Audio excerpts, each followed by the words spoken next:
ধুলো নেই। বৃষ্টি হয়েছে দুপুরবেলা, তাই সন্ধেটা বেশ ঠান্ডা ঠান্ডা। গাছের পাতা ফুরফুর করে হাওয়া বয়ে দিয়ে যাচ্ছে। এরকম দিনেই মনা ময়রার দোকানে ভিড় জমে, কিন্তু আজ দৃশ্যটা একেবারে অন্যরকম। দোকানের ঝাঁপ বন্ধ, কেমন একটা ঝিম ধরা অন্ধকারে ডুবে আছে জায়গাটা।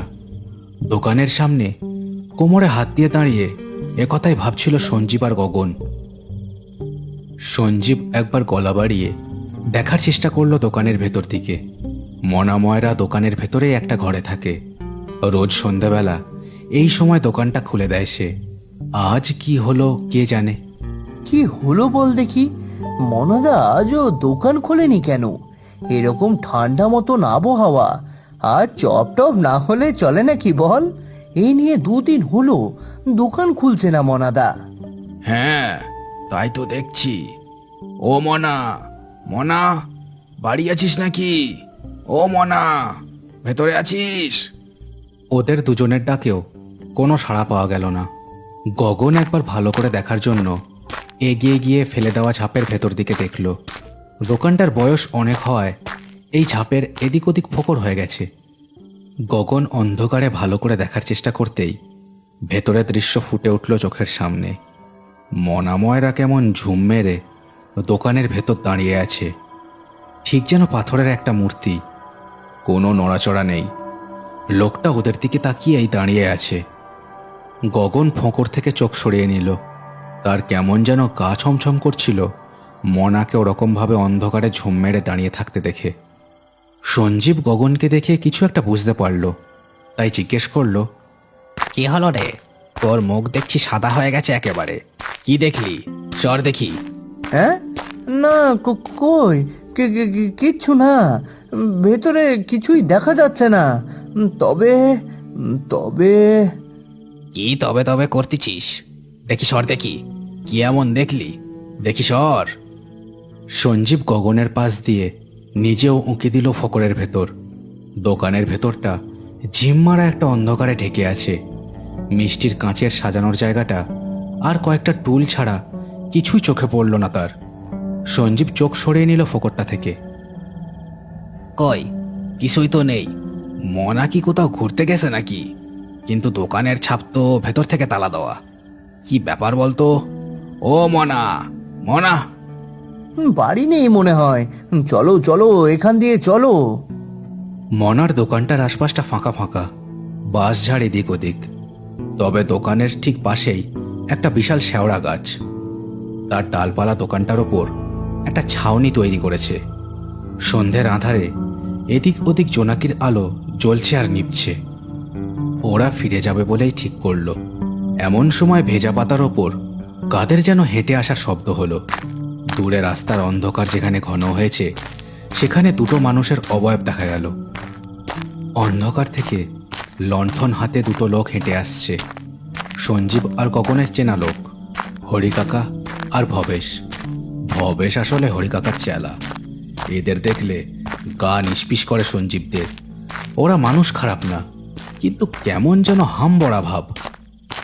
সঞ্জীব গগনকে কিছু বলতেই যাচ্ছিল, হরি আর ভবেশ ওদের সামনেই দাঁড়িয়ে গেল। হরিও মাঝে মাঝে ওদের আড্ডায় যোগ দিত। মনার দোকানের আড্ডায় সবারই অবাধ যাতায়াত ছিল।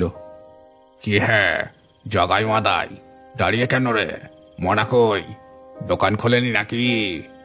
না, সেজন্যই তো দাঁড়িয়ে আছি। কি যে হলো, ডাকছি সাড়া দিচ্ছে না। কি যে হয় এর?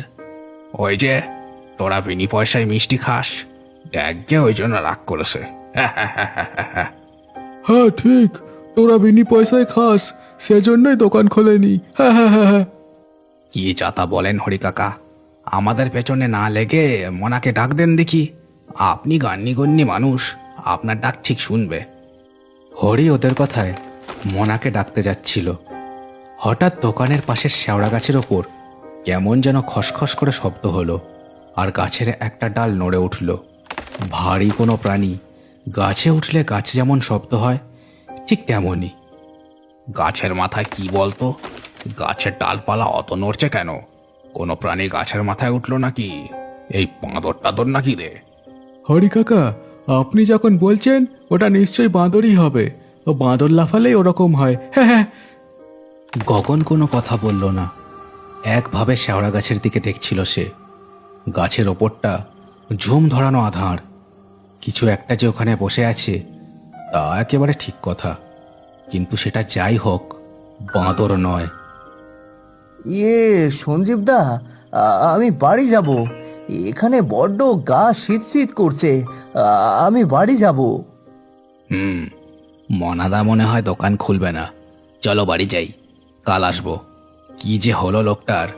ও হরি কাকা, আমরা চললুম। হ্যাঁ, আমিও তবে ওই চণ্ডী মণ্ডপের দিকে যাই। মনাটা দোকান খুললে ওর কাছ দিয়ে কটা সিঙারা কিনে এনে যেতাম। এ যাকে, এই ভবেশ, চল দেখি। ভবেশকে বলতে হতো না, হরির পেছন পেছন এমনিই সে সারাদিন ঘোরে। হরি এগোনো শুরু করতেই সেও তার পেছন পেছন হাঁটা শুরু করলো। সঞ্জীব আর গগন দোকানের দিকেই দেখছিল। রোজ এই দোকানটা খোলা থাকে, আজ 2 দিন হয়ে গেল বন্ধ। কেমন যেন একটা অন্যরকম লাগছে, সে কারণে এই জায়গাটা। সঞ্জীব একবার শেওড়া গাছের দিকে তাকিয়ে হাঁটা শুরু করলো উল্টো দিকে। গগন ভয় ভয় সেদিকে একবার দেখল। তার মনে কু ডাকা শুরু হয়েছে, কিছু একটা অঘটন এখানে ঘটেছে, যা অশুভ। গগনও এবার তার পেছনে হাঁটা শুরু করলো। রাত গভীর হয়েছে, ঝামাপুকুর গ্রাম এখন নিস্তব্ধ হয়ে আছে। বর্ষাকাল বলে মাঝে মাঝে বিদ্যুতের ঝিলিক দেখা যাচ্ছে। নীলচে আলোতে চারিদিক কেমন মায়াময় হয়ে উঠেছে থেকে থেকে। এই গ্রামটা আকারে বেশ বড়, সে কারণেই বাড়িঘর সব ছড়ানো ছিটানো। একটা বাড়ি থেকে আর একটা বাড়ির দূরত্ব বেশ অনেকটাই। নরহরি সামন্ত এ গ্রামের বেশ বড় লোক। তার বাড়িতে মুরগির খামার আছে, সারা রাত সেখানে আলো জ্বলে, আজও তাই জ্বলছে। নরহরির বাড়ির পাহারাদার বসে পাহারা দিতে দিতে ঘুমে ঢলছে। হঠাৎ লোকটা চমকে জেগে উঠল। রাস্তায় ভীষণ কুকুরের ডাক শোনা যাচ্ছে। লোকটা একবার মুরগির খামারের দিকে তাকিয়ে উঠে দাঁড়ালো। তার চোখে মুখে বিরক্তি ভাব। লোকটা হাতে একটা লাঠি নিয়ে হন্তদন্ত হয়ে হেঁটে গেল বাড়ির মূল ফাটকের দিকে। চোর তো এভাবে কুকুর জাগিয়ে আসবে না, তবে কি কোনো জঙ্গলি জানোয়ার এলো নাকি? মূল ফাটক ঠেলে লোকটা রাস্তায় দেখল, রাস্তা একেবারে ফাঁকা, তবে কুকুরগুলো খামার যেদিকে সেখানকার পাঁচিলটার সামনে দাঁড়িয়ে একভাবে ডেকে যাচ্ছে। লোকটা সেদিকে আঁধারে যতদূর চোখ যায় দেখার চেষ্টা করলো, কিন্তু অন্যরকম কিছুই চোখে পড়ল না তার। এই যা,